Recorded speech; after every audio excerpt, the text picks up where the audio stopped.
I'm gonna do everything I can to like just put it out there so that I can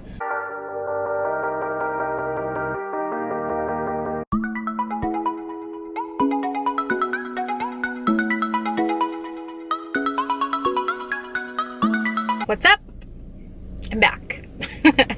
So today is a beautiful day. It's sunny out and naturally that makes me feel fantastic. I'm gonna go get some energy out and work out and just do whatever I feel like doing. I don't even know what I'm gonna do. I ate a good breakfast this morning. Actually, I just started a new diet with Eric. We're getting really strict right now just because of his cancer, and like I mentioned in the last video, it's gotten a lot worse. Actually, it got even worse since the last video. His AFP, which is alpha fetoproteins, have skyrocketed through the roof. They're 1500 right now, and they're supposed to be 15. So that's been in the last 6 weeks, which is astronomically high. And they're very nervous, and so I know that, you know, food does help heal. So I think that you go through stages in situations in life where, you know, you might not take things very seriously, or like, okay, yeah, this is happening, and the doctor's like, yeah, you're gonna do chemo. And this is kind of what happened with us. Doctor said, you're gonna do chemo and it's gonna get rid of it, it's gonna be great, yada yada. Well, that didn't happen. And he sees that nutrition is so important and didn't really realize it before. I come from a very holistic background. I do believe eating a very alkaline diet can really help a human body. But anyway, my point is, I was super proud of him because he's listening to his wife. We're both very like stubborn individuals, and we both like to, you know, think we're right about everything towards each other. I don't know what it is. Do you guys feel like that? Are you in a relationship where it's like only you and your spouse feel like that? Because with anybody else, I'm like, whatever, you can be right, I don't care. But with him, I'm like, no, I'm right. So weird. So anyway, I am getting a lot of information from a Dr. Strangler, I believe his name is. He's in San Diego, and he's a holistic cancer doctor. So I am putting Eric on that diet, and unfortunately he has immediate emergency round of chemo Monday through Friday next week, so that's gonna suck hard. And then in 2 weeks he goes to Indianapolis for a very intense round of chemo where he has to stay there, and he's doing stem cell transplants, and he's one of the 5% that has to go through this when it comes to testicular cancer. Normally it's a very easy curable cancer, 95% rate of recovery, and he's actually in the 5%. They were saying he's got like 30% survival rate at this point. So it's extremely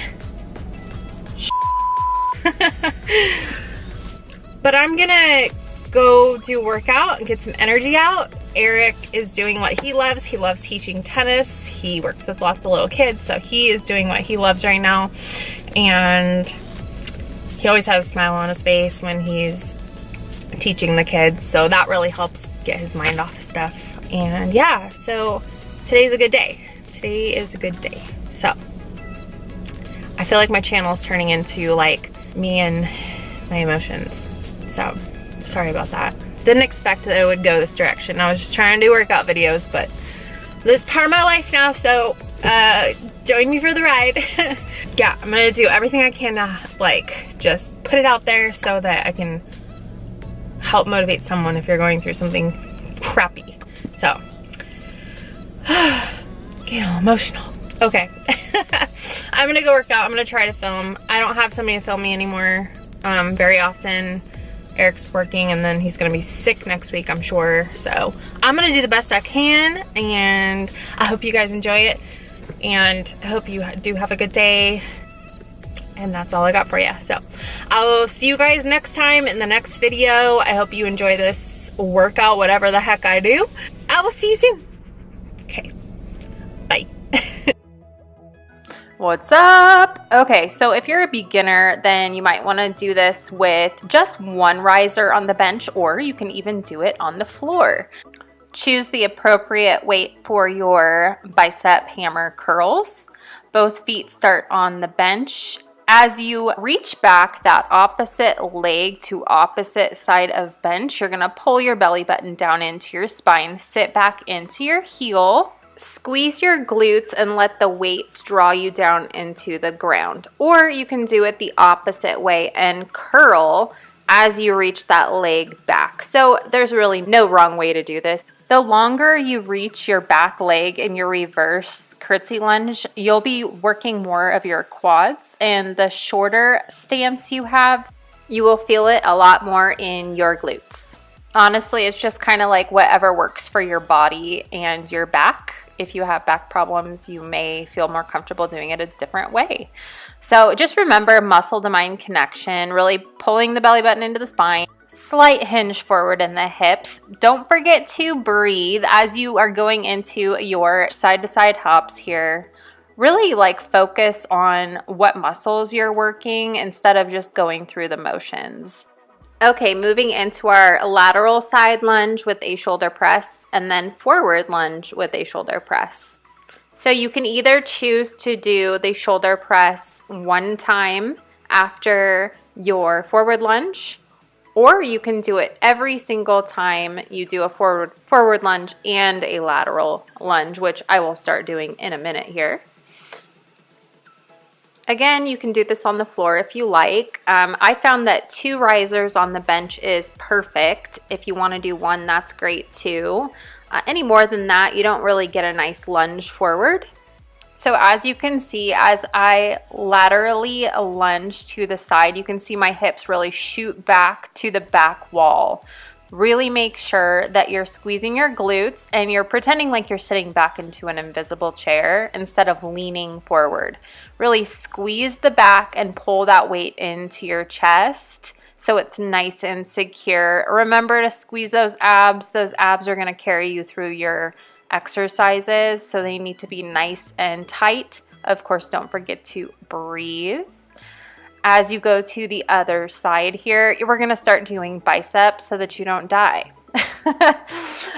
So let's go ahead and do a bicep curl with 1 weight. So you're doing the same exact motion as you did on the other side, just opposite leg. And then we're just going to do a bicep curl. Now, if it's too hard for you to do a bicep curl with your lateral lunge, then just take it out. You don't have to. It is a little bit harder for some people if you have back injuries or if you are a beginner. So just do what you can, do you, and work up to, the hard stuff later. We all start somewhere. Lord knows I did. After this, I'm going right into my side hops. So you're really going to go for distance. So really try to jump as far to the side as you can. I was so tired here. And you're going to give me a punch. So punch that air. Punch to the side, punch to the side. Really pushing off of that foot, bending your knees. Again, just a slight hinge in the hip. Make sure you're breathing and really feel your abs. This is actually a really good ab workout. So as you jump to one side, really blow all the air out of your body and feel those abs tighten up.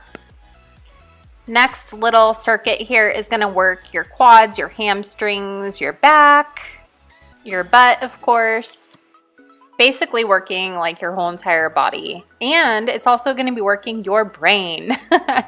Exercises like this, where you're actually working the left and right side of your brain, actually help prevent Alzheimer's disease or dementia. So I know they've done a lot of studies on that. So that's why I do a lot of this type of stuff. It's really good for you to, really be into your workout and think about what you're actually doing. It kind of forces you to do that. So what I'm doing right here is I am doing, reverse lunge straight back, deadlift, curtsy lunge straight back, deadlift, row. Okay, one more time. Reverse back, deadlift, curtsy, and deadlift, row.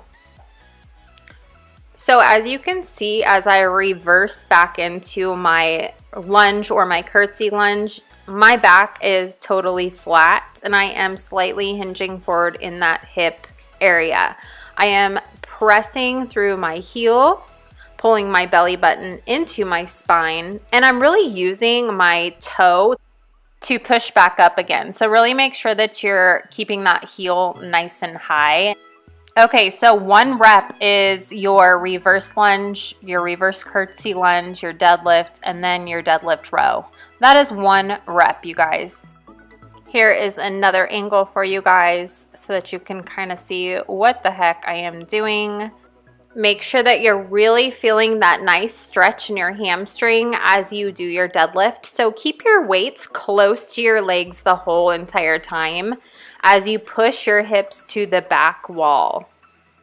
As soon as your lower back starts to round, that means you've gone too far. So I see a lot of people where they have a rounded back when they do deadlifts, and that is really dangerous. So make sure that you're not doing that. You don't have to go bring your weights all the way to the floor. Not everybody is built like that. The flexibility for some people is not there, including myself. So just make sure that you're feeling a nice stretch in your hamstrings. Push your hips to the back wall, squeeze your butts, and you will be just fine, I promise. So going into the last little set of cardio here, I am just doing my side-to-side hops, long ways on the bench, and I am just going for distance here. I am dying. I am done. I did so many of these, it was unreal. So as soon as you're all done with these, then you're done with the workout. I will put the whole entire thing in the description box below. I hope you enjoy it. Let me know what you think, and I'll see you soon. Bye.